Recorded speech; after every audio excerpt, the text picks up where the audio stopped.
pengawas pemilihan umum, mengabdi untuk negara dan berjiwa Pancasila, bertugas untuk mengawal demokrasi bangsa Indonesia. Berdasar undang-undang kami pun berdiri, wujudkan harapan reformasi. Kobar semangat kami tak akan berhenti, ayo awasi. Jujur, adil, mandiri, berintegritas tinggi, menjaga hak pilih di seluruh negeri. Bersama rakyat, awasi pemilu, demokrasi maju. Pengawas pemilu, tonggak demokrasi bangsa. Bersama Badan Pengawas Pemilu, kita tegakkan keadilan pemilu. Pengawas pemilu, tonggak demokrasi bangsa. Bersama Badan Pengawas Pemilu, kita tegakkan keadilan pemilu. Kita tegakkan keadilan pemilu.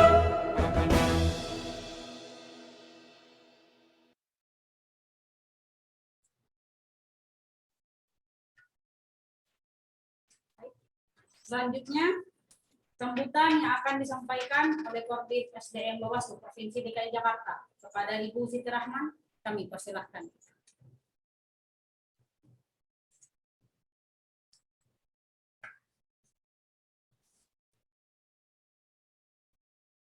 Tes, suara saya kedengaran?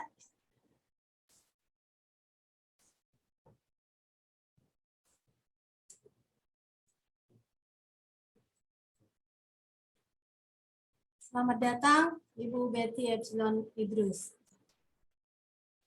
anggota KPU Republik Indonesia tahun 2022-2027. Pisang coklat enaknya diberi selai, dimakannya di kantor Bawaslu. Sebelum saya mulai, saya ucapkan salam terlebih dahulu. Assalamualaikum warahmatullahi wabarakatuh. Selamat pagi dan salam sejahtera bagi kita semua. Suaranya kedengaran kan? Suaranya tidak.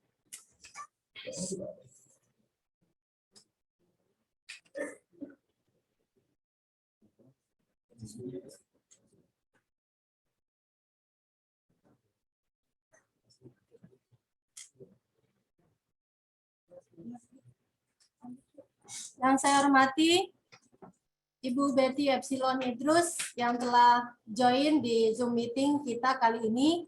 Terima kasih Ibu Betty yang sudah menyempatkan waktu di tengah kesibukan, tentu dengan beragam kesibukan dan persiapan tahapan pemilu yang sudah memasuki tanggal 14 Juni tahun 2022. Yang saya hormati Ketua maupun pimpinan Bawaslu Provinsi DKI Jakarta yang bergabung baik secara Zoom meeting maupun juga secara offline. Ibu Kasek Bawaslu Provinsi DKI Jakarta, Ibu Dini Yamasita, para kabak, ada Pak Dayan dan juga teman-teman yang sudah bergabung secara online. Pak Kabak, Pak Pri, kemudian Ketua maupun seluruh anggota Bawaslu Kabupaten Kota yang hadir pada Zoom meeting kita kali ini, pejabat fungsional, seluruh staf di lingkungan Bawaslu Provinsi DKI Jakarta sampai dengan Kabupaten Kota, seluruh peserta terundang baik dari perguruan tinggi, kemudian OKP, Ormas, alumni SKPP, Panwascam di tahun 2019, Panwaslu Kelurahan Desa dan juga pengawas TPS yang sempat join pada Zoom meeting kita kali ini. Seluruh sahabat Bawaslu, saya tadi menyapa ada dari Bawaslu Busel, dan sahabat-sahabat Bawaslu yang tidak bisa saya sebutkan satu persatu tanpa mengurangi rasa hormat saya kepada seluruh teman-teman. Alhamdulillah, pertama-tama kita mengucapkan puji dan syukur Kehadirat Allah Subhanahu wa Ta'ala, Tuhan Yang Maha Esa, karena kita pada kesempatan kali ini dalam acara Forum Rembuk Demokrasi dan Pemilu dalam episode ketiga yang digagas oleh SDM Bawaslu Provinsi DKI Jakarta, kita semua dalam kondisi sehat dan juga telah bergabung dalam Zoom meeting yang dilaksanakan baik secara offline maupun secara online. Kegiatan kali ini tentu sangat strategis karena jadwal dan tahapan KPU, yaitu menurut peraturan KPU nomor 3 tahun 2022 yang telah ditetapkan oleh KPU, di mana pendaftaran, verifikasi, dan penetapan peserta pemilu dalam hal ini partai politik yang akan berlangsung pada tanggal 29 Juli dan nanti sampai dengan verifikasinya sampai 13 Desember 2022 ini, dan juga nanti penetapannya di tanggal 14 Desember tahun 2022. Kegiatan kita tentu tidak jauh dari tupoksi dan kewenangan Bawaslu yang diamanatkan menurut Undang-Undang dari pasal 97 sampai dengan 100 Undang-Undang 7 tahun 2017 tentang tugas, kemudian kewenangan dan kewajiban Bawaslu dalam hal melakukan pencegahan pelanggaran dan juga pencegahan dalam hal sengketa proses. Diharapkan jangan sampai ada di setiap tahapan tidak ada sengketa proses dan juga pelanggaran pemilu yang terjadi. Kemudian tupoksi kita yang lain adalah tentu dalam hal penanganan pelanggaran baik administrasi, pidana pemilu, dan juga tentu dalam proses penyelesaian sengketa proses. Kita berharap bahwa pendaftaran verifikasi partai politik yang juga kita memperhatikan putusan MK nomor 55 tahun 2020, di mana bagi mereka yang sudah lulus parliamentary threshold, partai politik yang telah lulus parliamentary threshold yang sebanyak 4%, di tahun 2019 tidak lagi dilakukan verifikasi secara faktual, tetapi cukup dilakukan verifikasi secara administrasi. Nah, tentu kita sebagai Bawaslu perlu mengidentifikasi dan memetakan berbagai potensi-potensi kerawanan di dalam setiap tahapan, termasuk tahapan yang akan kita lewati saat ini, yaitu dalam hal mempersiapkan pendaftaran, verifikasi, dan penetapan partai politik peserta pemilu. Kita berharap bahwa pasal 496 kewenangan Bawaslu dalam menyelesaikan fungsi penyelesaian sengketa proses yang bersifat final dan mengikat, tetapi terkait dengan kewenangan 3 hal dikecualikan, yaitu dalam hal verifikasi partai politik peserta pemilu, kemudian penetapan daftar calon tetap, anggota DPR, DPD, DPRD provinsi dan kabupaten kota, dan juga penetapan pasangan calon. Ini juga yang dikecualikan. Jadi kita berharap bahwa nanti pertama tentu proses pendaftaran, verifikasi, dan penetapan sesuai dengan prosedur dan secara substansi itu bisa menjamin keadilan pemilu bagi seluruh peserta pemilu. Yang kedua, kita berharap tentunya tidak ada sengketa proses. Yang ketiga, harapannya jika memang ada sengketa proses, putusan Bawaslu nantinya jika di-challenge di di-challenge-nya di Pengadilan Tata Usaha atau PT-UN, itu putusan Bawaslu justru diperkuat dan justru bukan sebaliknya. Jadi harapan kita bahwa formasi episode ketiga ini oleh Bu Betty nanti akan diulas dengan lebih detail bagaimana peran-peran Bawaslu, bagaimana penguatan SDM kita di dalam tahapan, dan juga bagaimana pengawasan kita dalam hal verifikasi baik secara administrasi, kemudian baik secara verifikasi faktual, yang nantinya tentu juga dalam mengawasi pelaksanaan verifikasi dan juga pendaftarannya di sistem partai politik atau SIPOL. Ini seperti halnya beberapa isu strategis yang sudah disampaikan, jadi apakah memang ada kemungkinan Bawaslu akan diberikan akun sampai dengan tingkatan Bawaslu Kabupaten Kota, yang juga tentu menjadi perhatian kita bersama. Karena SDM yang mumpuni tentu bisa mengawasi secara detail atau secara detail pelaksanaan pengawasan pendaftaran itu baik dalam sistem maupun secara offline.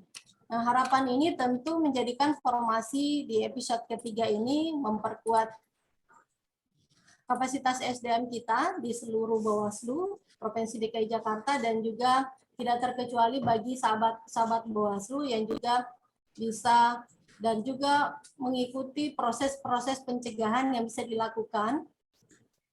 Karena kita ini khususnya di DKI Jakarta atau di seluruh Indonesia belum ada rekrutmen panitia ad hoc atau panwaslu kecamatan, panwaslu kelurahan, apalagi pengawas TPS yang memang diamanatkan minus 23 hari sebelum hari pemungutan suara.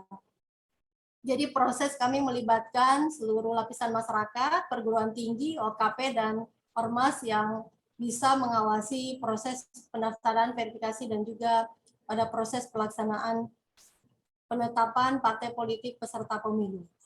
Dan pertama mengucapkan terima kasih banyak kepada Bu Peti.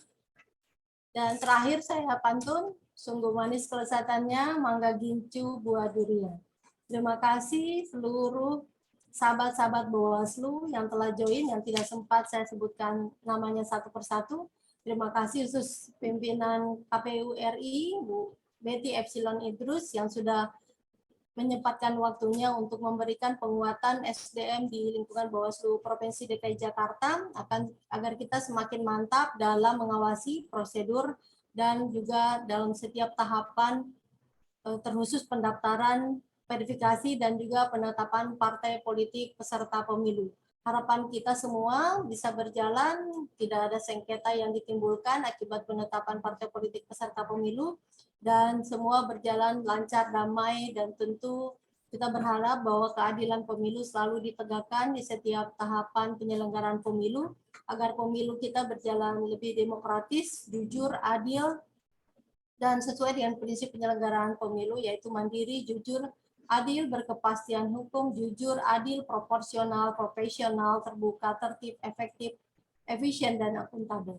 Demikian, lebih dan kurangnya mohon dimaafkan. Assalamualaikum warahmatullahi wabarakatuh. Warahmatullahi wabarakatuh. Terima kasih atas sambutannya oleh Bupati SDM DKI Jakarta. Selanjutnya, pembacaan doa yang akan dipimpin oleh Bapak Renianto. Pada Bapak Renianto, kami persilahkan. Bismillahirrahmanirrahim. Assalamualaikum warahmatullahi wabarakatuh. Selamat pagi dan salam sejahtera untuk kita semua.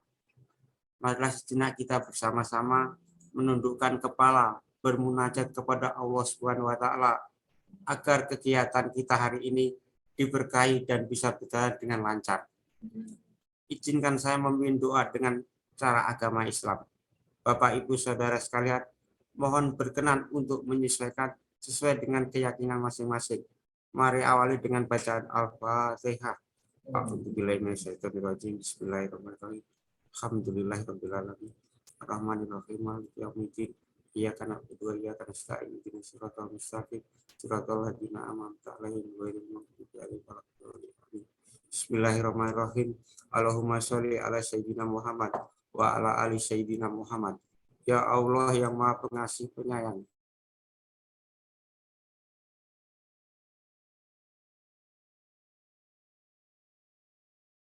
Forum Rembuk Demokrasi dan Pemilu episode 3 secara daring bertajuk penguatan SDM dalam pengawasan, pendaftaran, verifikasi, dan penetapan partai politik peserta pemilu. Dengan memohon ridho dan izin-Mu, berkailah semua langkah dan perbuatan kami, dan jadikanlah acara ini semua nilai ibadah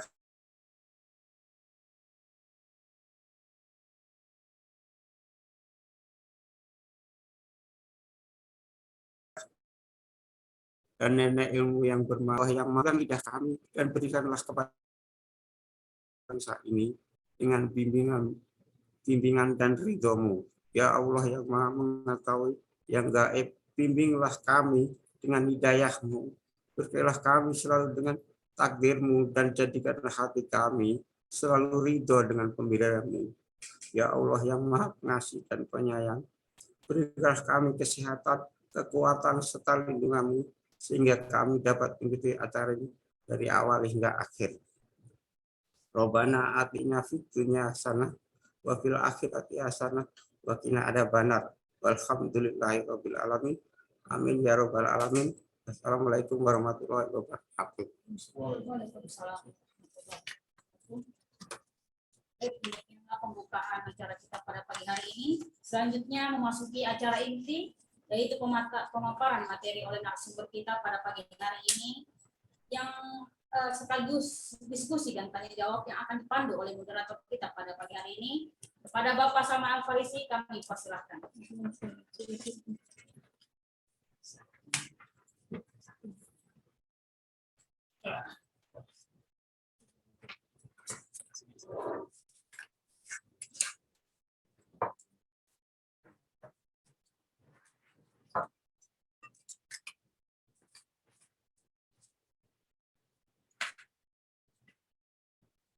Baik, terima kasih Bu acara. Assalamualaikum warahmatullahi wabarakatuh. Bismillahirrahmanirrahim. Alhamdulillah, pada hari ini tanggal 6 Juli 2022 kita bertemu kembali dalam forum rembuk demokrasi dan pemilu atau disingkat formasi episode ketiga.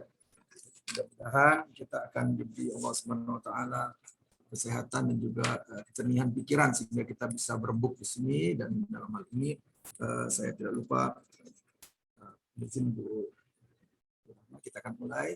Alhamdulillah narasumber kita Ibu Betty Epsilon Idrus MSI. Sekilas perkenalannya, beliau sejak 2013 menjadi anggota KPU Provinsi DKI Jakarta. Kemudian selanjutnya sejak 2018 menjadi Ketua KPU Provinsi DKI Jakarta, dan alhamdulillah sekarang sudah menjadi anggota KPU Republik Indonesia, the only female ya. Jadi selamat Bu, dan semoga amanah dengan baik. Saya tidak akan berpanjang kalam, dan juga tadi sudah cukup lengkap sekali, malah disampaikan oleh pimpinan Provinsi DKI Jakarta, Ibu Rahman. Saya hanya menegaskan bahwa tema kita kali ini yakni penguatan SDM pengawas pemilu dalam pengawasan pendaftaran, verifikasi, dan penetapan partai politik peserta pemilu. Jadi kita akan fokus pada itu, dan tentunya sudah tidak diragukan lagi Ibu Betty Epsilon Idrus sangat mumpuni dalam hal ini untuk memaparkan materi-materi yang akan kita rembukan pada kesempatan kali ini. Saya sedikit berpantun, beli beras dicampur ketan, naik taksi duduk di depan. Bekerja cerdas demi masa depan, semoga yang nyimak diberi kesuksesan. Amin. Dan selanjutnya waktu dan layar kami persilakan kepada narasumber Ibu Betty. Silakan Bu. Ya. Assalamualaikum warahmatullahi wabarakatuh. Salam sejahtera buat kita semuanya. Yang saya hormati Mbak Rahma, dan juga senior saya ini ternyata staf kampus Mas Salman yang jadi moderator pada kesempatan pagi hari ini. Lalu ada ketua anggota Bawaslu se-DKI Jakarta juga, Kabupaten Kota se-DKI Jakarta. Bahkan saya lihat di sini ada jajaran Bawaslu se-Indonesia, juga rekan-rekan mantan Panwascam, dan mungkin tamu undangan yang tak bisa saya sebut satu demi satu dalam ruang forum ini. Izinkan saya share screen ya.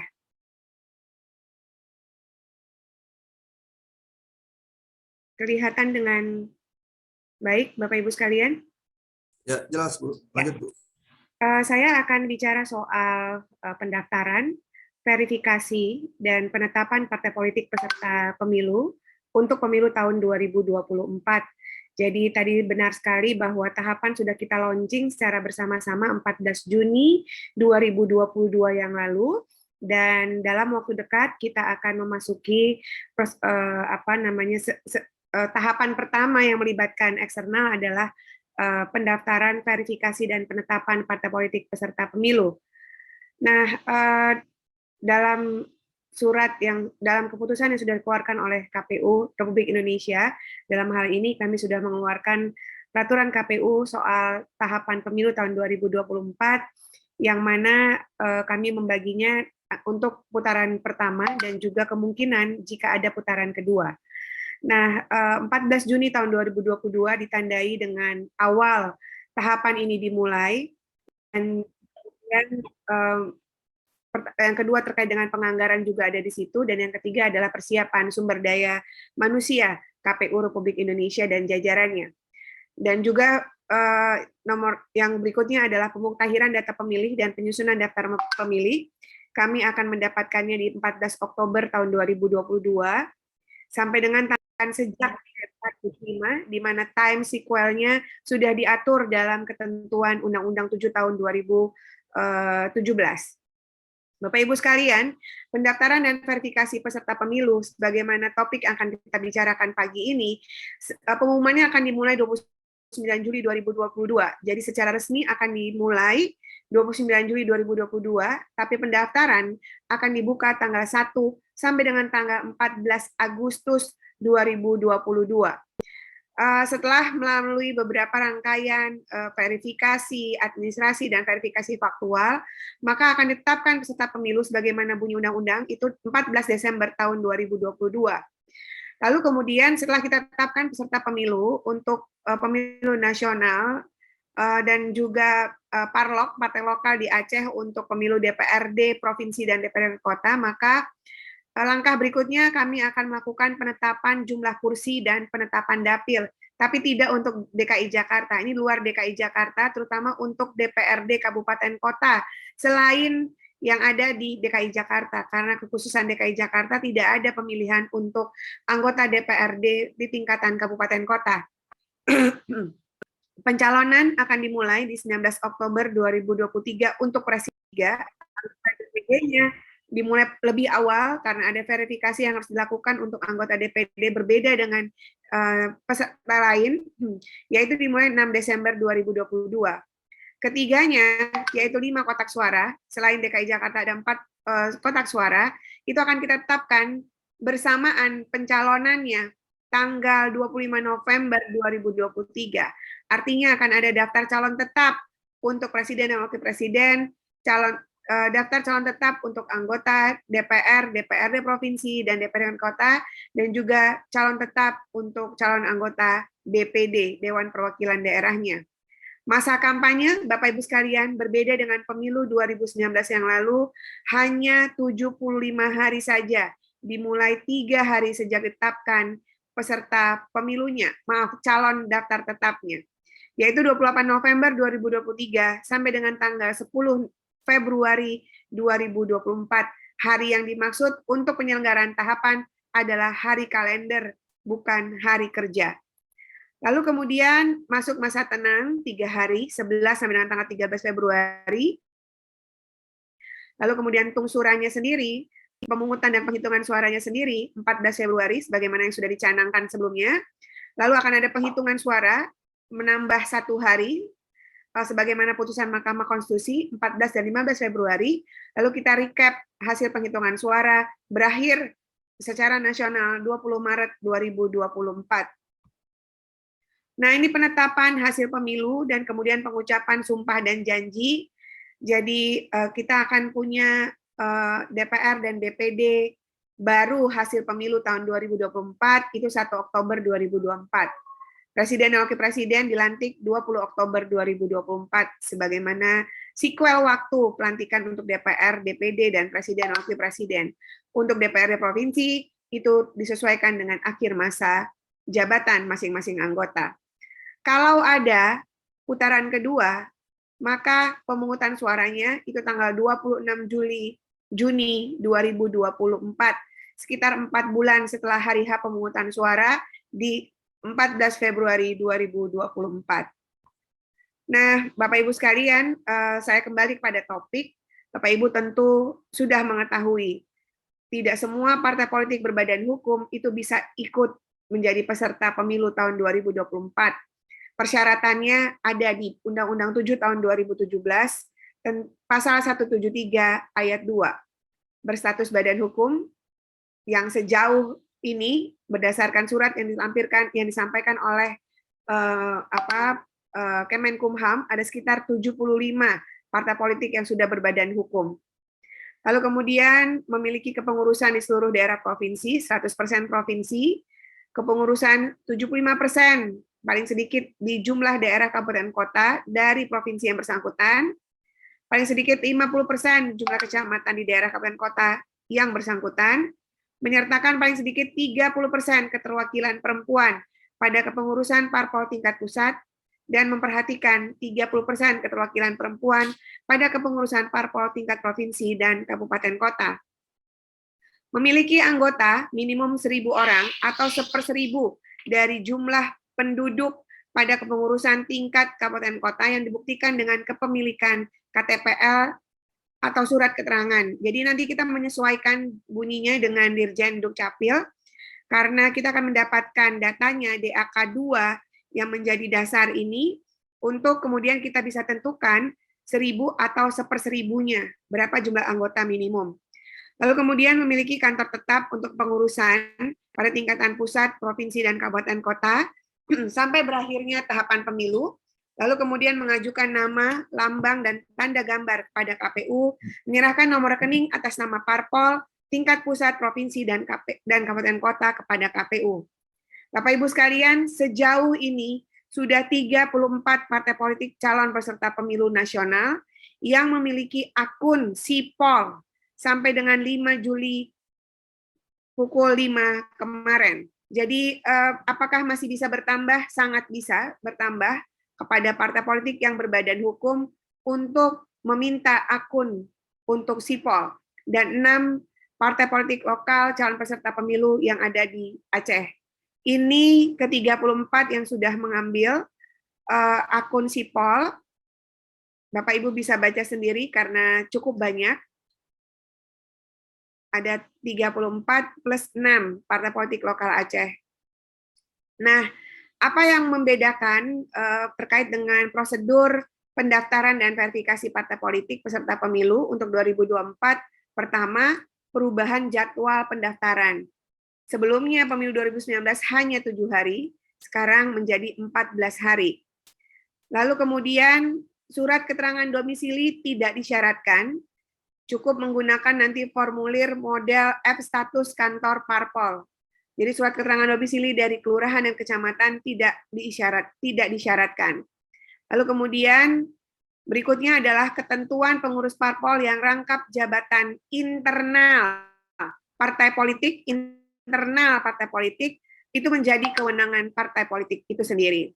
Lalu kemudian tidak dilakukan verifikasi faktual terhadap pengurus partai politik tingkat kecamatan sebagaimana pemilu 2019 yang lalu.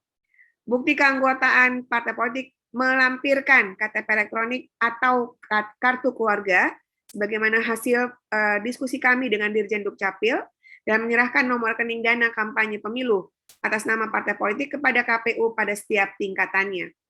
Ini alurnya Bapak Ibu sekalian, sampai dengan kami akan mengumumkan partai politik peserta pemilu. Jadi persiapan pendaftaran itu harus lengkap untuk bisa dilanjutkan verifikasi administrasinya. Dari verifikasi administrasi, kami akan melakukan klarifikasi jika ada. Untuk partai politik yang punya kursi di DPR tidak dilanjutkan virtualnya sesuai dengan Mahkamah Konstitusi, keputusan Mahkamah Konstitusi nomor 55 tahun 2000 yang 2020, nanti akan saya jelaskan. Lalu kemudian verifikasi faktual akan dilakukan dengan cara pengambilan sampel, metodenya sudah kami tentukan, nanti akan dijelaskan, dan metode ini sudah diacak dengan sistem yang terkomputerized untuk faktual kepengurusan, faktual keanggotaan di tingkat KPU Kabupaten Kota, dan juga faktual kantor dari tingkat KPU Provinsi, KPU Kabupaten Kota, dan KPU RI. Setelah di virtual akan kami nilai, sepanjang memenuhi persyaratan menurut ketentuan, maka kita akan kita umumkan partai politik peserta pemilu 14 Desember 2022. Ini Sipol, Bapak Ibu sekalian. Jadi kita akan menggunakan Sipol sebagai alat bantu untuk melakukan pendaftaran dan verifikasi berdasarkan Undang-Undang 7 2017 bahwa pasal 178 KPU melaksanakan penelitian administrasi dan penetapan keabsahan persyaratan terhadap partai politik untuk verifikasi pendaftaran. Dilakukan harus selesai paling lambat 14 bulan sebelum hari H pemungutan, dan tata cara penelitiannya, administrasi dan keabsahan diatur dalam peraturan KPU. Ini yang sedang disusun, insya Allah besok Kamis kami akan lakukan konsultasi di DPR RI Komisi 2 bersama pemerintah. Ini putusan Mahkamah Konstitusi nomor 55 tahun 2020 yang menyatakan bahwa virtual tidak dilakukan untuk partai politik yang memiliki PT hasil pemilu tahun 2019 atau yang punya kursi di DPR RI sekarang. Lalu kemudian yang tidak lolos dan tidak memenuhi kualifikasi itu menjalankan verifikasi secara administrasi dan secara faktual. Berlaku juga terhadap partai politik yang baru. Jadi SIPOL, Bapak Ibu sekalian, hanya seperangkat sistem teknologi informasi berbasis web untuk memfasilitasi tahapan pemilu dan pengelolaan data partai politik berkelanjutan. Tahapan yang dimaksud adalah pendaftaran dan verifikasi partai politik, dan juga ke depan SIPOL ini menjadi pengelolaan data partai politik yang berkelanjutan. Jadi tidak hanya selesai di pemilu 2024, tapi seterusnya ketika terjadi perubahan terhadap keanggotaan, terhadap partai politik, terhadap kepengurusan, maka SIPOL menjadi kewajiban setiap partai politik untuk terus-menerus diupdate. Untuk ruang lingkup kerja SIPOL, ini pendaftaran sedang berlangsung sampai dengan sekarang karena akun sudah diambil oleh beberapa partai politik, lalu kemudian untuk Vermin, verifikasi administrasi, lalu kemudian verifikasi faktual, dan untuk kemudian penetapan peserta pemilu. SIPOL tentu dilakukan secara terbuka, termasuk nanti akses dashboard-nya akan diberikan kepada Bawaslu RI, menjadi kebijakan kewenangan Bawaslu RI, bagaimana nanti untuk tindak lanjut tata kerja di tingkatan provinsi dan kabupaten kotanya. Dan ruang lingkup berikutnya adalah untuk pengelolaan data partai politik berkelanjutan, memuktahirkan data partai politik secara berkelanjutan. Bapak Ibu sekalian, KPU RI, KPU Provinsi, dan KPU Kabupaten Kota, ketika nanti untuk KPU Provinsi dan KPU Kabupaten Kota, helpdesk akan sangat bermanfaat, akan dibuka ketika dilakukan verifikasi administrasi. Karena apa? Karena untuk pendaftaran itu dilakukan secara terpusat di KPU RI menggunakan SIPOL. Jadi untuk seluruh partai politik pendaftaran dilakukan secara terpusat di KPU RI. Oleh karenanya helpdesk itu sudah kami bentuk sejak tanggal 14 Juni kemarin, pembukaan akses SIPOL, dan kemudian nanti sampai berakhirnya helpdesk ini ketika ditetapkan partai politik peserta pemilu untuk pemilu tahun 2024. Alurnya partai politik datang atau bisa menggunakan 3 kanal, langsung datang ke KPU, menggunakan telepon atau bersurat ke helpdesk. Helpdesk akan mengkoordinasikan kepada koordinator harian helpdesk untuk kemudian diisi form konsultasinya, lalu kemudian kami dokumentasikan di map arsip, dan kemudian ada juga pengawas internal helpdesk untuk kemudian bertanggung jawab melaporkan apapun yang terjadi, begitu ya, untuk dilaporkan kepada penanggung jawab helpdesk. Untuk tingkatan provinsi dan KPU Kabupaten Kota, maka at the end, di ujung koordinasinya dilakukan bersama dengan KPU RI. Nah, saya rasa itu Bapak Ibu sekalian, sehingga ketika Bapak Ibu mengetahui aware terhadap kognitif penyelenggaraan pendaftaran dan verifikasi partai politik peserta pemilu, tentu Bawaslu menjadi tahu what should be done-nya, apa yang harus dilakukan ketika mengawasi pendaftaran, lalu kemudian SDM seperti apa, form seperti apa, dan bentuk koordinasi seperti apa yang dapat dilakukan dengan KPU dan stakeholders terkait soal pendaftaran dan verifikasi ini. Tentu harapan kami semua, Bapak Ibu dalam jajaran pengawasan bisa melakukan kerjasama dan koordinasi lebih baik dalam hal pendaftaran dan verifikasi partai politik peserta pemilu. Berikutnya, ketika nanti ada gugatan, tentu dilanjutkan kepada Bapak Ibu untuk teknis penanganan gugatan atau dugaan pelanggaran terkait dengan menetapkan partai politik peserta pemilu diserahkan kepada Bawaslu RI dalam hal ini. Serasa demikian, Mas Salman, saya kembalikan, saya menunggu diskusi kita langsung melalui Zoom ini. Billahi taufiq wa hidayah. Assalamualaikum warahmatullahi wabarakatuh. Waalaikumsalam warahmatullahi wabarakatuh. Terima kasih Bu Betty Epsilon Idrus sudah menyampaikan materi presentasi yang cukup gamblang tadi dengan diagram-diagram yang tentunya secara praktis bisa kita pahamin lebih lanjut. Nanti untuk materi mungkin bisa nanti Bu Betty. Ya, nanti saya share. Siap. Nanti ada staff saya share ke Mas Salman ya. Siap. Jadi para peserta materinya belum di-share ke panitia ya. Jadi sabar menunggu. Siap. Baik. Untuk selanjutnya tadi sudah disampaikan beberapa pokok pikiran yang sudah disampaikan sama Mbak Aja ya dari Mbak Betty.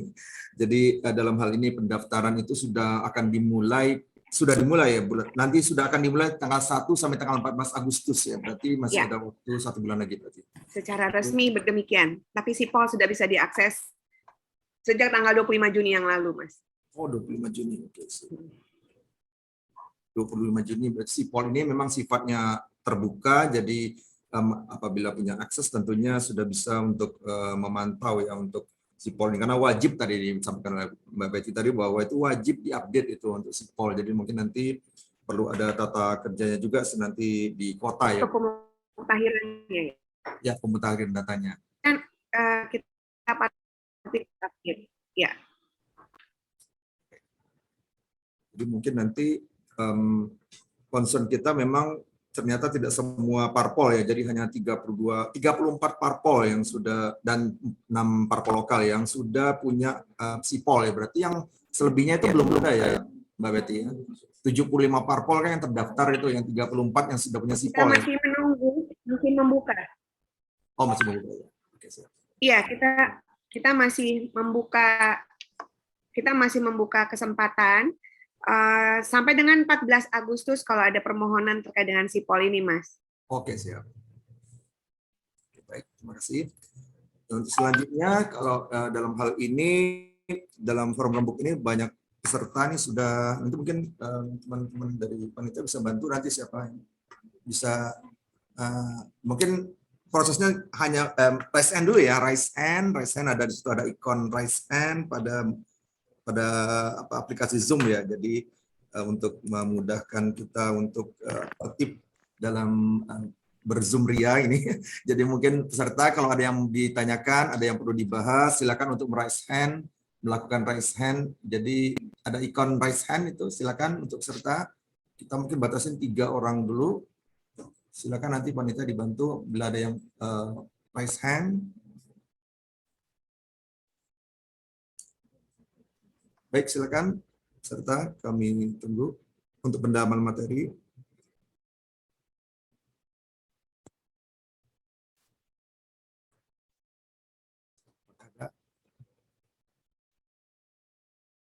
Sekarang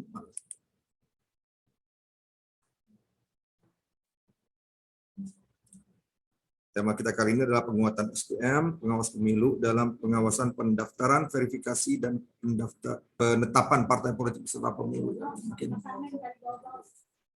Mungkin ada, ya dari panitia ada. Silakan di unmute aja ya. Silakan dari bau ya. Dari... Siap.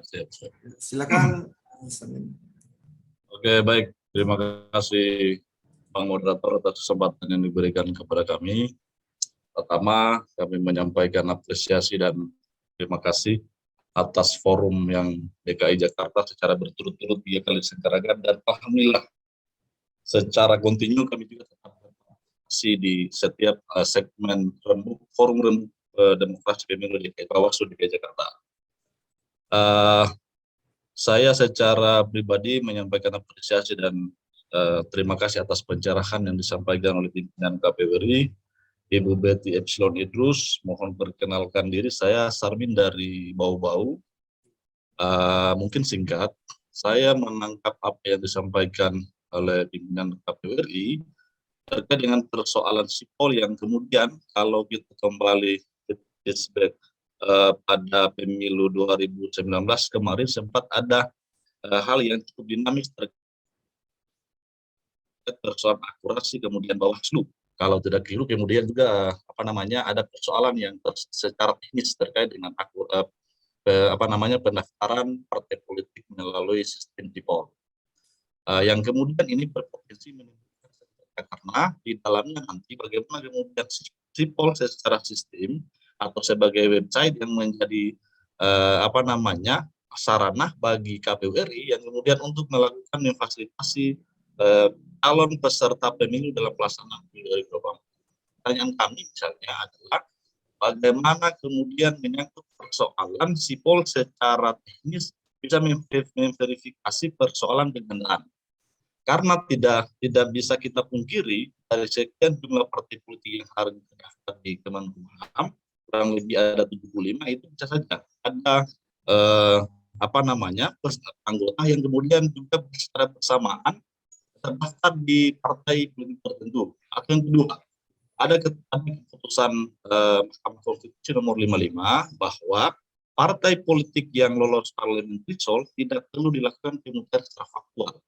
Bagaimana kemudian kita bisa memastikan ada anggota partai politik tersebut di daerah, kabupaten, kota, atau sampai kecamatan kemudian sudah menjadi aparatur sipil negara atau kemudian sudah mengundurkan diri dan seterusnya. Ini juga sistem sipol ini sejauh mana bisa menjangkau hal-hal yang kemudian potensi ini kami di daerah pasti ada persoalan.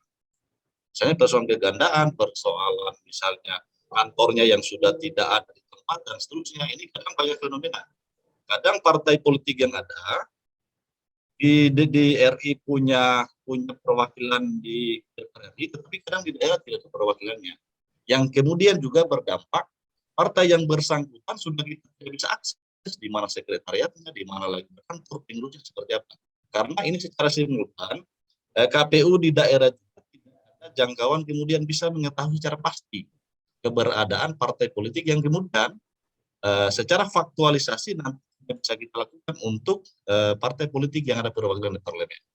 Ini kami harus butuh pemahaman dan penguatan seperti apa nanti desain yang bisa dilakukan oleh KPU bisa menangani hal-hal yang kemudian ruang-ruang sengketa ini yang terjadi. Saya kira itu kurang lebih apa yang kami dapat pertanyakan. Hanya pada forum ini penting kami untuk bisa mendapatkan pengetahuan pencerahan terkait hal-hal yang teknis yang bisa saja terjadi di lapangan. Demikian, billahi taufiq wal hidayah. Assalamualaikum warahmatullahi wabarakatuh. Waalaikumsalam warahmatullahi wabarakatuh. Terima kasih Pak Sarmin dari Bau-Bau atas pertanyaannya dan juga mungkin ada beberapa hal yang perlu penegasan dari Bu Betty. Mungkin satu lagi tadi ada, saya lihat ada satu lagi ya. Siapa yang presiden tadi pertanyaan? Silakan. Oh, dari Pak Saripudin. Oh, ini dari Kepulauan Seribu ya. Silakan, Bang Saripudin.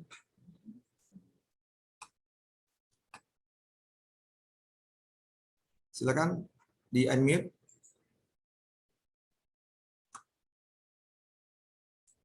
Aduh, tadi belum monitor, Mas Saripudin.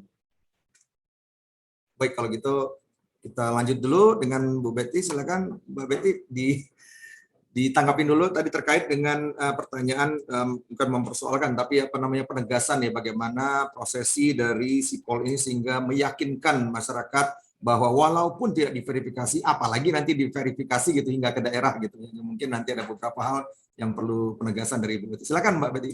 Iya, sipol ini alat bantu Mas Sarmin, dan justru karena alat bantu nanti kita alat ini akan sangat membantu sekali begitu ya ketika nanti ada katakan double atau keganta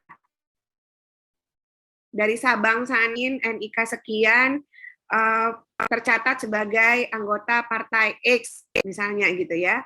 Lalu kemudian juga tercatat di partai Y. Kalau nggak pakai sistem informasi tentu itu tidak dapat kita temui dengan mata telanjang. Jadi memang harus dipahami bahwa memang Sipol ini akan sangat membantu ketika melakukan kegiatan-kegiatan verifikasi. Selain itu, Sipol juga akan membantu kita ketika menarik sampel dari populasi untuk kita verifikasi di lapangan. Nah, akses ini sekali lagi sudah kami sampaikan ke KPU, akan dikoordinasi untuk jajaran Bawaslu. Saya rasa ya pengalaman 2019 yang lalu, dan insya Allah komunikasi kita sangat lancar dengan teman-teman Bawaslu, Dirjen Dukcapil, dan seterusnya terkait dengan penyelenggaraan semua tahapan. Untuk pertanyaan kenapa tidak ada verifikasi faktual ketika nanti ditemukan di verifikasi administrasi ternyata terjadi kegandaan, misalnya demikian. Itu yang saya tangkap, Mas Sarmin ya. Jadi kalau misalnya terjadi kegandaan sebelumnya, saya mengatakan bahwa semua partai politik, baik yang punya kursi di DPR atau yang punya PT 4% hasil pemilu sebelumnya, dengan partai politik yang baru atau partai politik yang tidak memenuhi, itu semua partai politik akan dilakukan verifikasi administrasi. Verifikasi administrasi tentu by paper.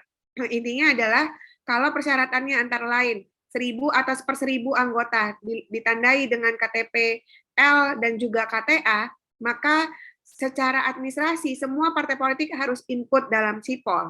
Lalu kemudian ketika ditemukan Mas Harmin ini ternyata ganda, di partai A ada, di partai B ada, contoh ya, contoh. Maka kemudian apa yang dilakukan? Apakah harus divirtualkan? Istilahnya apa yang dipakai? Istilah yang dipakai ketika terjadi kegandaan adalah klarifikasi. Klarifikasi kegandaan kepada partai A, kami tanyakan, kami menemukan kegandaan bahwa Pak Sarmin ini tidak hanya ditemukan di partai A, tapi juga di partai B. Diklarifikasi. Kami tanyakan kepada partai politik peserta pemilu, mohon dibuktikan surat pernyataan dari Pak Sarmin bahwa ia adalah anggota dari partai A. Dan kepada partai B juga, mohon dibuktikan kalau memang Pak Sarmin adalah anggota Anda, kami minta surat pernyataannya. Kemungkinannya ada dua. Pertama adalah partai A mendapatkan surat pernyataan dari Pak Sarmin, partai B mendapatkan, apakah partai B bisa mendapatkan surat pernyataan dari Pak Sarmin? Bisa jadi, ada. Dua-duanya dapat. Atau bahkan sama sekali tidak mendapatkan surat pernyataan, baik partai A maupun partai B. Kalau tidak didapatkan, artinya tentu Pak Sarmin dicoret di partai A, dicoret juga di partai B. Tapi kalau kemudian ternyata di partai A Bapak ada, di partai B nggak ada surat pernyataannya, kami masukkan ke partai A. Atau kemudian di partai B ada, di partai A tidak ada, maka kami masukkan ke partai B. Tapi kemudian bisa jadi di partai A ada, di partai B ada, maka kami akan meminta diklarifikasi kepada Pak Sarmin secara langsung. Bapak, surat pernyataan Bapak ini ada dua loh di atas materai. Sebenarnya Bapak ini yang mana? Karena kemerdekaan berserikat dan berkumpul itu adalah hak asasi setiap manusia. Sehingga ketika Pak Sarmin menyatakan diklarifikasi, oh saya ternyata partai A, maka kami akan masukkan Bapak di partai A. Itu contoh klarifikasi yang dilakukan. Ketika nanti penelitian administrasi misalnya, katakanlah di partai yang punya kursi 4%, maaf, kemudian dari surat pernyataan disampaikan bahwa kantor partai A di Provinsi DKI Jakarta ada di Jalan X. Ternyata pemilik rumah Jalan X menyatakan, ini nggak pernah jadi kantor, nggak pernah disewa ke saya, dan seterusnya. Ketika ada masukan dan tanggapan masyarakat, kami akan klarifikasi kepada partai politik untuk yang punya kursi ya, untuk kemudian dicek sebenarnya yang mana. Jadi siapa yang membuktikan siapa yang memiliki bukti, tentu itu yang harus mendalilkan. Itu persyaratan yang akan kita sampaikan kepada peserta pemilu. Jadi jangan khawatir, kami punya mekanismenya ketika verifikasi administrasi dan verifikasi faktual pasca putusan Mahkamah Konstitusi 55 tahun 2020 yang lalu. Saya rasa untuk bagaimana cara Bapak Ibu memantau, itu kami serahkan kepada Bawaslu Republik Indonesia, tapi apa-apa yang kami sampaikan di sini, itu sudah sampai ke Komisi 2 dan juga kepada pemerintah untuk kami konsultasikan. Dan ketika rapat konsultasi dilakukan, semua semua masukan menjadi pertimbangan bagi kami untuk kemudian kami undangkan peraturan KPU terkait dengan pendaftaran dan verifikasi partai politik peserta pemilu 2024. Saya rasa itu, Mas Salman. Baik, saya kira cukup ya. Atau ada lagi yang disampaikan, Pak Sarmin? Sudah jelas ya, saya kira sudah cukup jelas sekali, sudah disampaikan, dan yakin ya, oke, siap. Terima kasih, Pak Sarmin. Selanjutnya kita coba tanggap lagi, ada peserta lain yang akan mencoba untuk berdiskusi kembali. Lihat tadi terkait dengan pendaftaran, verifikasi dan penetapan ini. Silakan.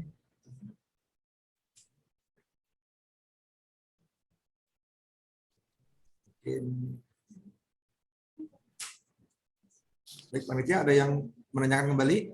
Dicek lagi kembali.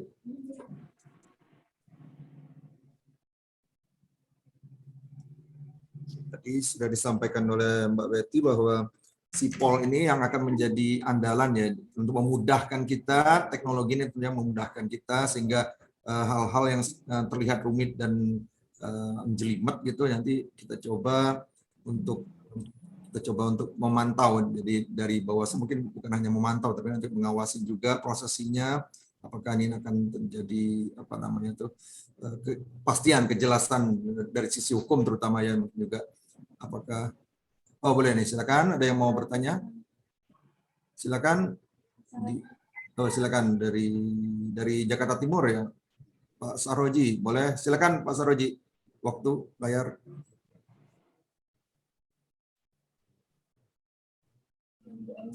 Silakan di unmute Pak Saroji. Silakan. Unmute dulu. Sebentar. Panitia mohon dibantu untuk di unmute. Ya, silakan. Terima kasih waktunya Mas Salman. Bismillahirrahmanirrahim. Assalamualaikum warahmatullahi wabarakatuh. Waalaikumsalam. Selamat pagi, hormati Ketua Pimpinan Bawaslu Kota DKI Jakarta, Bawaslu DKI Jakarta, dan juga jajaran Polsek dan semuanya, Ibu Betty narasumber dan semua yang hadir. Ada beberapa hal yang memang bisa didiskusikan di tema hari ini terkait pendaftaran partai politik dan sipol. Memang secara kita agak dengan sipol ya, kurang mengetahui kedalaman sipol ya, karena terkait dengan sipol ini kan nanti diaturnya dalam peraturan KPU mengenai pendaftaran, verifikasi dan lainnya. Sementara kita mengetahui sipol itu ya hanya sistem untuk mengentry data partai politik ya yang akan mendaftar sebagai peserta pemilu. Nah, beberapa hal yang bisa didiskusikan. Yang pertama adalah mungkin gambaran tentang sipol perlu disampaikan lebih detail ya. Termasuk selain hanya entry data, mungkin apakah sipol bisa langsung mendeteksi adanya nama-nama ganda. Misalkan kalau partai A mengentry data Sahroji yang alamatnya sesuai KTP, kemudian ada partai yang kedua yang mau mengentry lagi, maka dia akan muncul. Nama tersebut sudah ada di sipol, di partai lain misalkan. Sehingga entry data yang kedua pasti tertolak. Nah ini secara lebih awal akan menghindari adanya double keanggotaan ya. Atau untuk posisi anggota DPD ya akan menghindari adanya double dukungan. Nah itu seperti itu. Kedua, dalam proses pengawasan sipol yang dilakukan oleh Bawaslu Kota ya selama ini, memang kita kan tidak bisa melihat ke dalam ya sipol itu seperti apa. Artinya akses itu apakah bisa disampaikan kepada kita Bawaslu atau hanya batasan RI, provinsi atau seperti apa. Tentu sebenarnya kita pengen tahu kedalaman sipol itu seperti apa, detail-detailnya. Nah itu karena kita mungkin tidak diberikan akun itu apakah misalkan kalau kita datang ke KPU Jakarta Timur gitu, kemudian kita bisa melihat kedalaman sipol itu seperti ini, sehingga kita sama-sama bisa menganalisa kira-kira dalam praktek bekerjanya partai politik dengan sipol pun mungkin ada hal-hal yang memang ada potensi awal adanya pelanggaran gitu, seperti itu ya, atau misadministrasi, sehingga dari situ kita bisa lebih awal untuk melakukan pencegahan. Nah, selanjutnya sebagaimana kita ketahui dulu sipol kan menjadi polemik juga, polemik antara Bawaslu dengan KPU yang menganggap bahwa sipol adalah kerja-kerja wajib yang bisa menentukan partai politik bisa diterima sebagai peserta atau bukan gitu kan, sehingga hal itu saya kira sekarang sudah clear mudah-mudahan bahwa posisi sipol itu seperti apa. Saya kira itu ya. Kemudian mungkin gini, apakah sipol juga terkoneksi dengan data pemilih, sehingga kalau misalkan ada masyarakat yang didata melalui sipol, kemudian dia tidak ada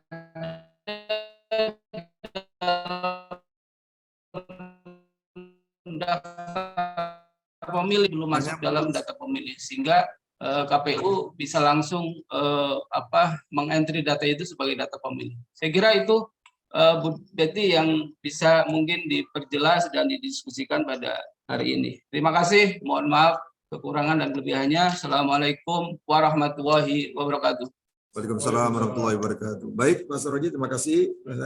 Saya catat di sini ada empat pokok pikirannya yang disampaikan. Yang pertama ini mungkin Mas Roji juga sudah sebagai ini boleh dibilang pelaksana ya, sudah melaksanakan ini, sudah pengalamannya. Jadi pengalaman Pak Roji dalam menggunakan sipol ini, sehingga walaupun sudah pernah menggunakan, sehingga fitur-fiturnya ini jadi masih ada bukan sedikit keraguan ya, tapi mungkin untuk meyakinkan itu gimana sih cara ngedeteksinya gitu. Mungkin dalam hal ini mungkin karena akses yang terbatas tadi ya, tadi sudah disampaikan oleh Mbak Betty juga, sebenarnya akses untuk tata kerja ini sudah akan disampaikan, tindak lanjut tata kerja di kota itu akan disampaikan oleh Bawaslu RI ya, tapi nanti mungkin diperjelas lagi bagaimana prosesnya sekarang itu sampai di mana gitu, apakah nanti dalam waktu dekat akan diberikan akses atau apa. Mungkin yang pertama adalah bagaimana pendeteksian secara secara fitur ya, mungkin mendeteksi itu. Yang kedua terkait dengan keinginan tahu tadi aksesnya, sehingga kalau akses dibuka tentunya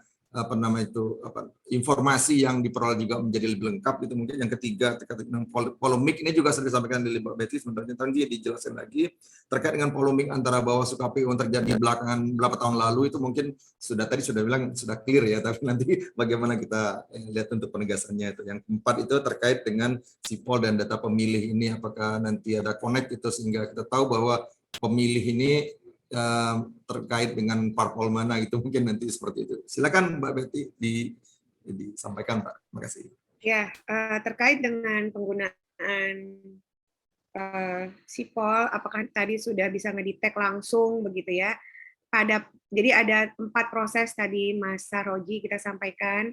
Pertama adalah pendaftaran dulu, baru kemudian verifikasi administrasi, verifikasi faktual, dan kemudian penetapan partai politik peserta pemilu. Di awal ini kita tidak langsung mendetek ini ada ganda atau enggak, karena nanti dilakukan ketika dilakukan verifikasi administrasi. Di awal yang dilakukan adalah kita ngecek apakah kelengkapan sesuai dengan Undang-Undang 7 itu kan disebutkan. Pendaftaran dilakukan oleh Ketua Umum dan Sekretaris Jenderal atau sebutan lain dengan membawa dokumen yang lengkap. Begitu.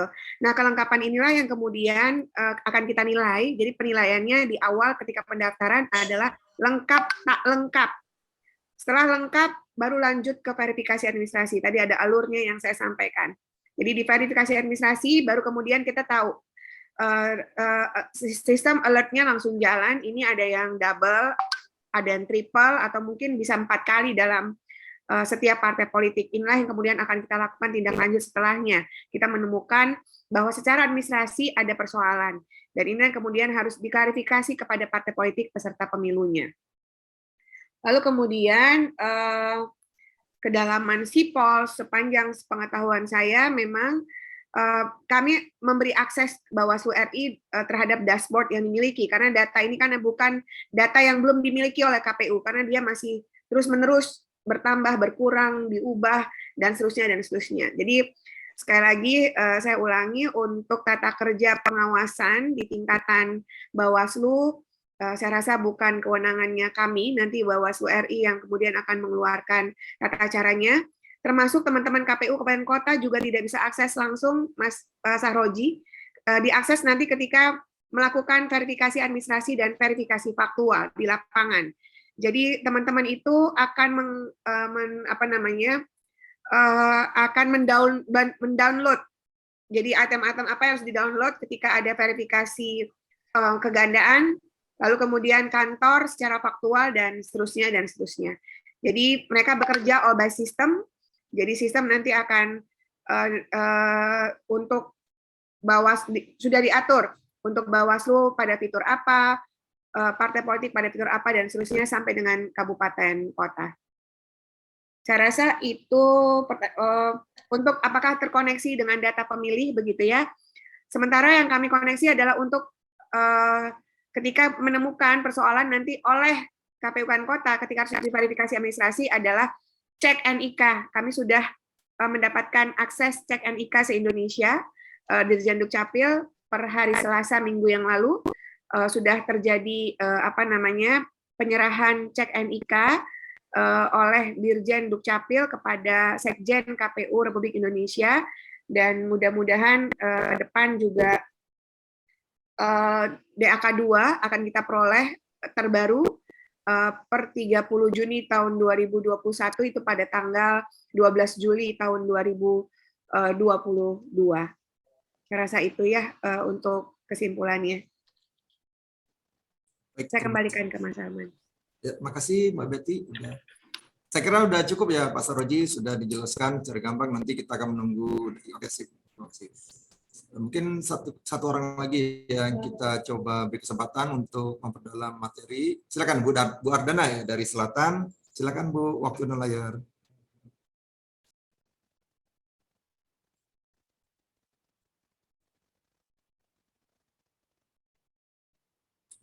Belum di-unmute Bu Ardana. Sudah? Silakan Bu Ardana sendiri di-unmute.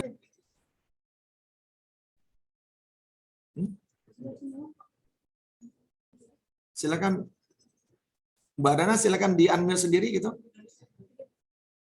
Sudah bisa barusan sudah diakses untuk unmute masing-masing. Belum bisa. Yuk, teman-teman. Oke, ya udah. Silakan Mbak, lanjut, silakan. Ya. Makasih Bang Salman, izin Bu Pimpinan, Bu Rahma. Yang saya hormati tentunya Ibu Betty Idrus. Alhamdulillah bisa bersua di forum ini, Bu, sehat selalu. Bu Betty dan teman-teman yang lainnya, izinkan saya untuk bertanya satu hal saja, Ibu Betty. Ini terkait dengan satu hal ya, karena kami di bawah di kota itu sering sekali ya pada saat pendaftaran peserta pemilu partai politik ini itu sering sekali keluar surat edaran yang bisa jadi itu sangat cepat updatingnya ya. Nah terkait dengan itu mungkin ya karena ini pastinya dari pimpinan paling atas ya, dan mungkin ini juga untuk mengakomodasi kira-kira karena ini kan kepentingan peserta pemilu yang ingin mau diakomodasi ya, sehingga ya bisa kemudian kita maklumi sebenarnya ketika misalnya ada regulasi-regulasi yang berkembang terus-menerus gitu ya, dalam jangka waktu yang tidak terlalu lama, selalu cepat begitu. Nah terkait dengan itu, Bu Betty, apakah bisa kemudian lebih dini ya dideteksi persoalan-persoalan terkait ini ya, sehingga pada hari hanya, karena begini Bu Betty, persoalan kami itu terkadang kita tidak semua ngeh gitu dengan aturan yang begitu cepat berubah misalnya gitu ya Bu Betty ya, dan terkait dengan itu juga bagaimana kira-kira apa yang sudah dilakukan Bawaslu, utamanya ya sosialisasi kepada partai politik baru, karena mungkin yang banyak kasak-kusuk ini yang partai baru, karena mungkin baru ya gitu ya. Kalau partai lama ini mungkin sudah terbiasa, tapi itu pun juga tidak menjamin, karena biasanya ada perubahan susunan kepengurusan di tingkat bawah itu Bu Betty. Jadi kita pengen tahu juga, mendengarkan Bu Betty bagaimana sosialisasi kepada partai-partai politik yang akan menjadi peserta pemilu tahun 2024, utamanya di partai politik baru. Jadi kita berharap sebenarnya sosialisasi itu lebih gencar, sehingga kita juga sebenarnya di lapangan juga agak miris Bu Betty kalau tidak terjadi, utamanya sebenarnya koordinasi antara partai itu sendiri ya, di tiap tingkatan, di tiap tingkatan kabupaten kota, provinsi, dan bahkan DPP-nya. Nah, saya kira ini Bu Betty mungkin ya, atau KPU RI bisa lebih menekan ya kepada partai politik untuk bisa berkoordinasi dengan partai politiknya terkait dengan aturan-aturan main untuk persiapan pendaftaran peserta pemilu ini. Itu saja Bu Betty, terima kasih banyak penjelasannya nanti. Siap, terima kasih Bang Salman. Assalamualaikum warahmatullahi wabarakatuh. Waalaikumsalam warahmatullahi wabarakatuh. Baik, terima kasih Mbak Dana. Sepertinya ini akan menjadi penegasan dari Mbak Betty nih terkait dengan sosialisasi ini, sehingga walaupun sudah dilakukan jadwal ya 1 sampai 14 Agustus. Nah, ini mungkin untuk memastikan apakah parpol itu sudah siap untuk mendaftar atau malah bingung gitu sekarang. Mungkin silakan Mbak Betty. Ya, terima kasih Mbak Ardana. Saya menyarankan nanti untuk update kegiatan KPU itu semuanya ada di medsos KPU Republik Indonesia. Saya rasa update-nya sangat banyak, terutama nanti soal sosialisasi yang sudah dilakukan. Kami bahkan sudah berkali-kali bertemu dengan partai politik dan menyurati 75 partai politik berbadan hukum yang diberikan kepada kami oleh Kemenkumham. Nah, tentu Bapak Ibu tahu, tadi sudah saya kasih tahu ada 34 partai politik yang sudah mendapatkan akses sipol. Per hari ini tadi nambah satu lagi, ada 35 plus 6 partai politik lokal. Kemarin juga saya dan rekan kami Pak Idam ke Aceh untuk sosialisasi terkait dengan penggunaan sipol bagi parlok partai lokal di Nanggro Aceh dan kemudian ada 6 parpol yang meminta akun terhadap KPU Republik Indonesia. Dengan tatap muka, kami juga sudah melakukan beberapa kali pertemuan, bahkan tatap mukanya jauh lebih teknis. Kalau ini gimana, kalau ono gimana, dan seterusnya. Nah, Mbak Ardana, untuk menjembatani, kalau ada persoalan secara teknis, tadi sudah saya sebut, kami punya helpdesk.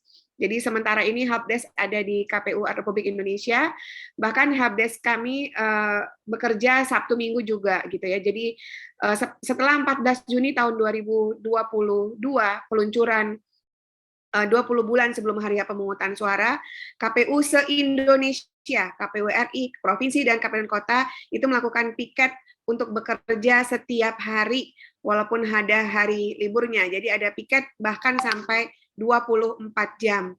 Nah, persoalan-persoalan ini yang kemudian nanti kalau ada persoalan yang sampai ke KPU di tingkatan lokal, DPRD kabupaten kota, atau KPU kabupaten kota atau KPU provinsi, maka kalau tak bisa terjawab sesuai dengan mekanisme tadi sudah dijelaskan, mereka akan membuka akses kepada helpdesk yang ada di KPU RI.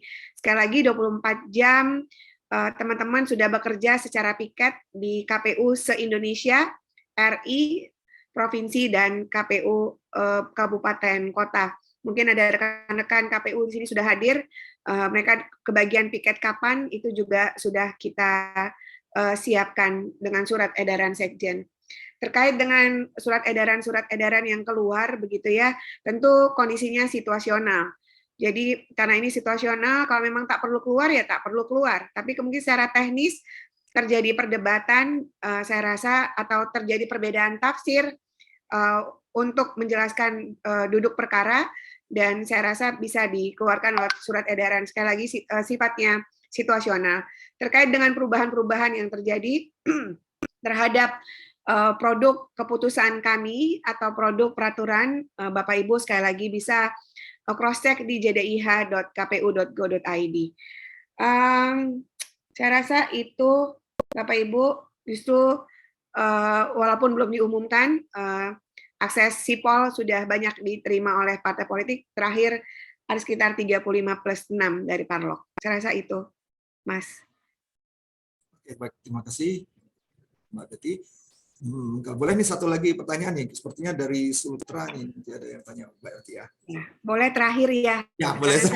Baik, serta ternyata ini terakhir. Silakan untuk yang dari Sultra. Siapa tadi, Mas? Oh, silakan Bu. Silakan Bu Rosni, waktu dan layar. Silakan di-unmute, Bu.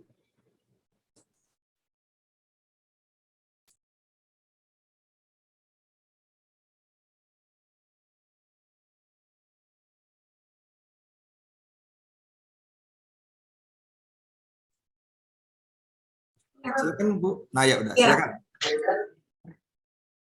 Ya, terima kasih yang saya pimpinan Bawaslu DKI Jakarta, yang saya hormati Ibu anggota KPU Republik Indonesia. Iya, Assalamualaikum warahmatullahi wabarakatuh. Ya, yang saya tanyakan pertama terkait dengan aksi yang dilakukan oleh KPU, perbedaannya ini yang dimaksud bagaimana melakukan verifikasi kepada partai politik yang parlemen reso ini dengan yang baru, karena memang PKPU-nya kami belum baca. Yang kedua, ini kami mendengar bahwa verifikasi yang dilakukan kepada partai politik parlemen reso ini hanya verifikasi administrasi tingkat kabupaten kota. Nah, bagaimana kemudian memastikan, misalkan terkait dengan keberadaan kantor. Kalau kemudian kita tidak faktual, hanya administrasi. Kalau administrasi itu kan hanya sekedar memenuhi syarat administrasi saja oleh partai politik. Tetapi kenyataannya di tingkat kabupaten kota setelah pemilu 2019 kemarin, itu kantor-kantor partai sudah banyak yang tidak jelas keberadaannya. Ya, kadang-kadang ini hanya karena tadi hanya syarat administrasi, kita menemui kantornya sudah tidak ada, begitu. Itu saja saya kira. Terima kasih. Assalamualaikum warahmatullahi wabarakatuh. Waalaikumsalam warahmatullahi wabarakatuh. Bu Rosni tadi menanyakan dua hal ya, karena mungkin PKPU verifikasi ini belum baca gitu, atau memang belum terbit gitu. Yang kedua terkait mungkin, silakan Mbak Betty. Ya, kalau PKPU tadi sudah saya sebut, insya Allah hari Kamis besok konsultasinya, tapi rancangannya sudah kami kirim, dan kemudian terkait dengan, karena kita kan menyesuaikan waktu yang disiapkan oleh DPR dalam hal ini, lalu kemudian Mbak Rosni soal Vermin dan Vertua, tadi sudah saya jelaskan, termasuk ini pertanyaannya sama sebenarnya dengan Pak Sarmin dari Bau-Bau. Jadi kalau misalnya katakanlah kantor, tadi kantor, dia udah pindah, nanti kan ada surat pernyataan dari pimpinan partai politik, bahwa misalnya di Busel Sultra, misalnya kantor partai A itu ada di A, B, C, D, misalnya demikian. Apakah KPU boleh mendapatkan masukan dari masyarakat, masukan dan tanggapan? Sangat bisa. Oleh karenanya nanti dilakukanlah klarifikasi, Mbak. Istilahnya bukan verifikasi untuk partai politik peserta pemilu yang punya PT di DPR RI. Halo, apakah kedengaran? Ya, lanjut. Oke. soalnya freeze ini. Oke. Sepertinya. Suara jelas. Oke. Jadi lebih lengkap. Mudah-mudahan pasca Kamis setelah kami konsultasikan langsung kami undangkan dengan Kemenkumham. Penjelasan yang sudah saya sebut adalah yang dari awal sampai akhir adalah hasil pembahasan kami secara internal dan berkas sudah kami kirim ke DPR RI untuk selesai dan kemudian bisa diputuskan setelah konsultasi. Saya rasa gitu, Mas. Ya. Baik, saya kira udah jelas ya Bu Rosni tadi udah terkait dengan PKPU dan juga teknis secara verfak atau verpinnya ya nanti. Ini terkait dari nanti kan ada tata kerja juga dari Bawaslu ya nanti keturunan dari Bawaslu RI sehingga nanti akan lebih jelas lagi menunggu mungkin surat edaran juga tadi ya. Saya kira cukup jelas, sangat jelas malah dari Bu Betty atas informasi yang disampaikan juga. Materi-materi yang disampaikan sudah disampaikan dengan jelas. Saya kira peserta juga sudah cukup ya, tidak ada yang memperdalam lagi. Oh, ya, materi udah dibagi nih, Mbak.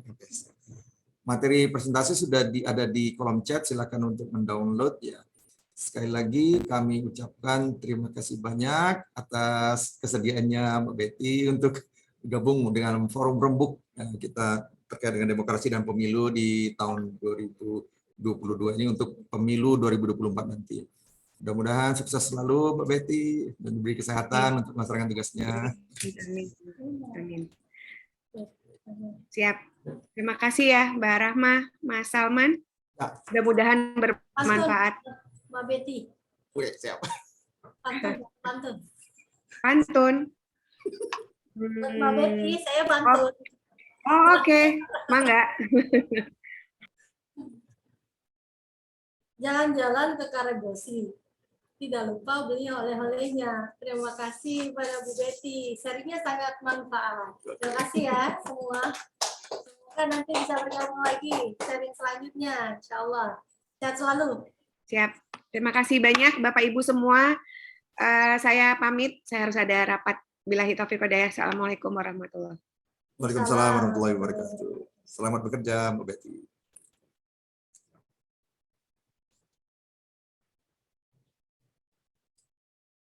Baik, untuk para peserta, Bapak Ibu, dimohon kesediaannya untuk mengisi form kehadiran yang sudah di-share di kolom chat ya. Mudah-mudahan bermanfaat forum rembuk kita kali ini dan kita akan bertemu kembali dalam forum rembuk demokrasi pemilu episode keempat pada minggu depan. Oh ya, sebelumnya mohon maaf sebelum live grup para peserta untuk membuka videonya sebagai bukti dokumentasi kita. Mohon kesediaannya untuk membuka kamera untuk masing-masing peserta. Silakan panitia untuk siap-siap untuk screenshot kehadiran. Baik,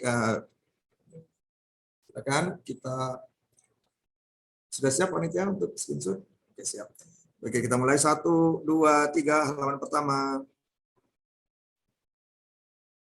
Lanjut halaman pertama sudah. Halaman kedua. Halaman kedua. Oke, sip. Yang ketiga, siap-siap kamera. Halaman ketiga. Oke, lanjut halaman keempat. Halaman keempat, wow, halaman keempat udah tidak ada yang online ini. Halaman keempat, lanjut halaman kelima, dan halaman keenam.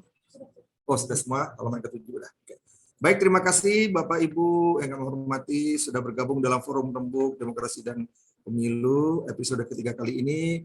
Mudah-mudahan kita akan bersua kembali dalam episode selanjutnya yang tak kalah seru. Terima kasih sekali lagi dan mohon maaf apabila dari saya selaku moderator yang memandu acara ada kesalahan. Kami mohon maaf apabila ada kekurangan dalam pelaksanaan acara ini. Mohon untuk ridho untuk memberikan maaf pada kami gitu atas Terima kasih sekali lagi. Assalamualaikum warahmatullahi wabarakatuh. Waalaikumsalam warahmatullahi wabarakatuh.